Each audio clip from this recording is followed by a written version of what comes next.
कामयाब लोगों की कहानी हम सुनते भी हैं, पढ़ते भी हैं, लेकिन कामयाबी की कहानी कामयाबियों से ही अगर सुनी जाए तो मेरा ख्याल में उसका एक बहुत ही बड़ा लुत्फ़ होता है। आज मेरे साथ मौजूद हैं जीबी स्टूडियो की रोए रवां गज़ाला बुखारी। मैं इस वक्त उनके आउटलेट पर मौजूद हूँ, बनी गाला इस्लामाबाद में। तो ये कामयाबी का सफ़र कहाँ से शुरू हुआ और आज इस वक्त आप कहाँ पर मौजूद हैं? मुझे लगता है कि जो कामयाबी है ना, इसके पीछे बहुत सारे चैलेंजेस, बहुत सारे फेलियर्स ही हाँ, हैं बिल्कुल। जो आपको इस पौड़ी पर चढ़ाने में हेल्प करते हैं। तो मैं समझती हूँ कि वो बंदा तरक्की ही नहीं कर सकता, प्रोग्रेस ही नहीं कर सकता, सक्सेसफुल ही नहीं हो सकता, जिसकी लाइफ में चैलेंजेस ना हो, जिसकी लाइफ में एक फेलियर ना हो। क्लाइंट हंट करना, फिर एक ट्रस्ट बनाना, कामयाबी की जो पूरी दास्तान है, उसके पीछे आपका बेसिक आइडिया क्या था? मैं ये समझती हूँ honesty is the best policy. Number 1 honesty. मैंने अपने क्लाइंट को वो चीज़ दी है कि ट्रस्ट मैंने उनका गेन किया है। दूसरी चीज़ ये है कि मेरी क्रिएटिविटी। मैंने अगर एक क्लाइंट के लिए 10 जोड़े बनाए हैं ना, तो मैं रेप्लिकेट नहीं किया। हर बार मैंने क्या? हर बार उसको नया बना के दिया। हर बार नया कॉम्बो, नई टेक्नीक, नई चीज़ उसको दी है।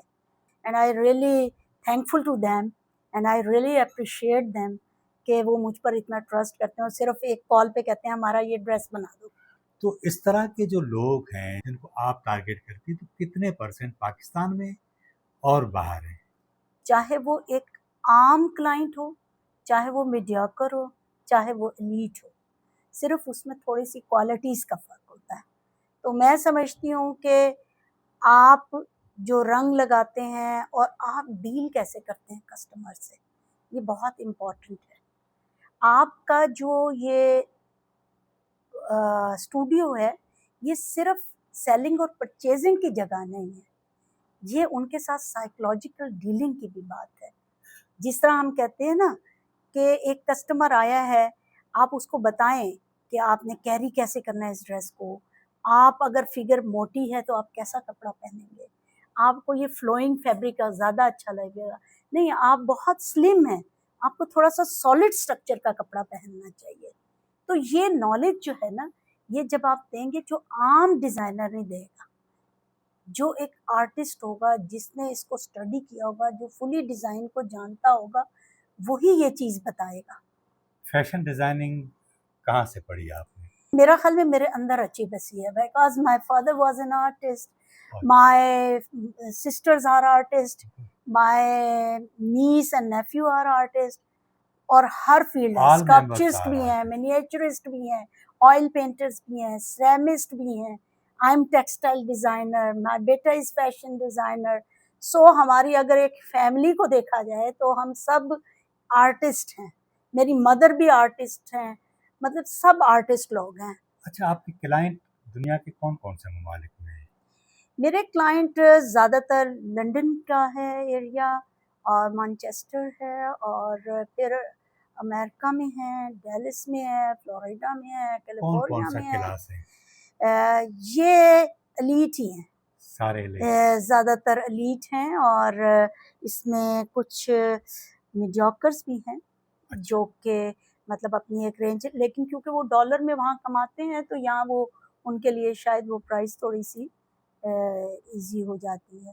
लेकिन ज़्यादातर बाहर का क्लाइंट बड़ा खुश रहता है, दुबई का, ये क्लाइंट खुश हैं।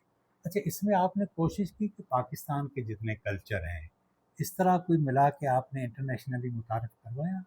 मैंने अभी एक क्लाइंट का चुनरी पे किया है। उन्होंने चुनरी के ऊपर हल्का-सा गोटे के काम को ना एनहांसमेंट के लिए उनके मोटिव को, वो करवाया है। 2-4 और क्लाइंट का भी किया है मैंने, जो अच्छा। हाथ की चुनरी बनी होती है हाँ, जिसपे हाथ वो की। जी। वो उसकी बात कर रही हूँ।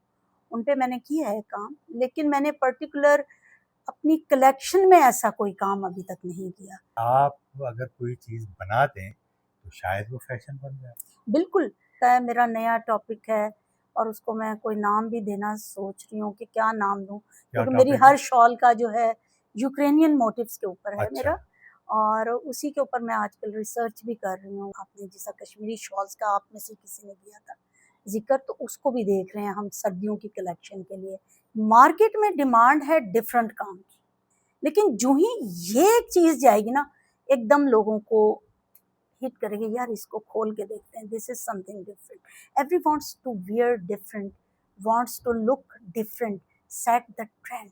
जिनके पास पैसे नहीं है वो आपकी जो प्रोडक्ट है क्या वो ख्वाहिश कर सकते हैं? बिल्कुल ख्वाहिश कर सकते हैं। अभी मैंने ये देखें ये वाली चीज़ें बनाई हैं, और अभी हम इन्हीं ये जो शॉल्स हैं इनमें हमें कुछ कस्टमर्स ने कहा है कि सिर्फ आप हमें प्रिंट दे दें, सिर्फ प्रिंट दे दें, कोई काम ना करें।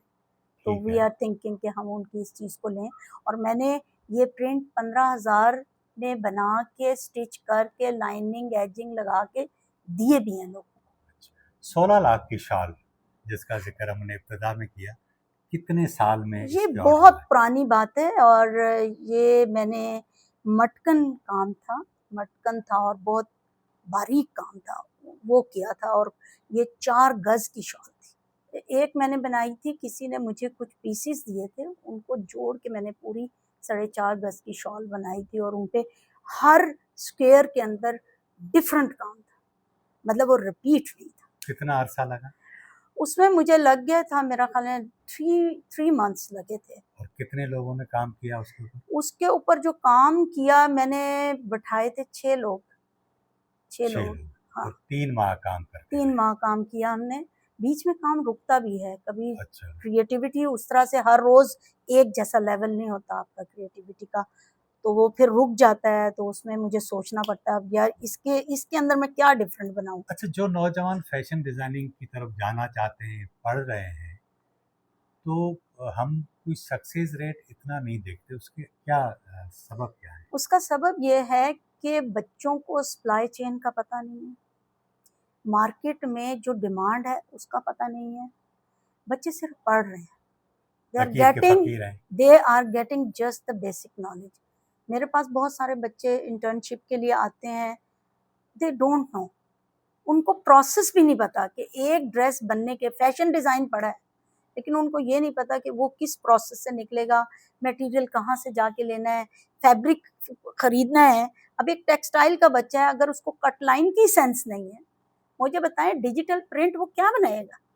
पाकिस्तान की वो बच्चियां जो फैशन डिज़ाइनिंग में काम करती हैं या अपनी मंजिल की तरफ जाना चाहती हैं, आप क्या उनके लिए मैसेज देंगे? उनके लिए मेरा मैसेज ये है कि घबराने की ज़रूरत नहीं है, चैलेंजेस आते हैं।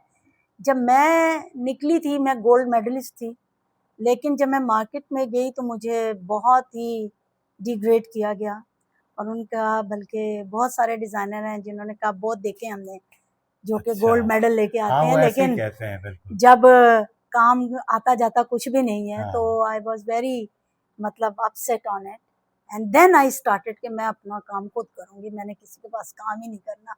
यानी वो जज्बा था, गुस्सा था वो, और उस चीज़ को मैंने एज अ चैलेंज लिया, और मैंने जिन डिज़ाइनर ने मुझे कहा था, मैंने उन डिज़ाइनर के साथ खड़े होके वो अपनी एग्जीबिशंस की हैं। Thank you very much. Thank you. बहुत शुक्रिया आपका। गज़ाला बुखारी हमारे साथ मौजूद थी, उनकी कामयाबी की कहानी हमने उनकी ज़बानी सुनी। अगले प्रोग्राम में फिर मुलाकात होगी। Thank you.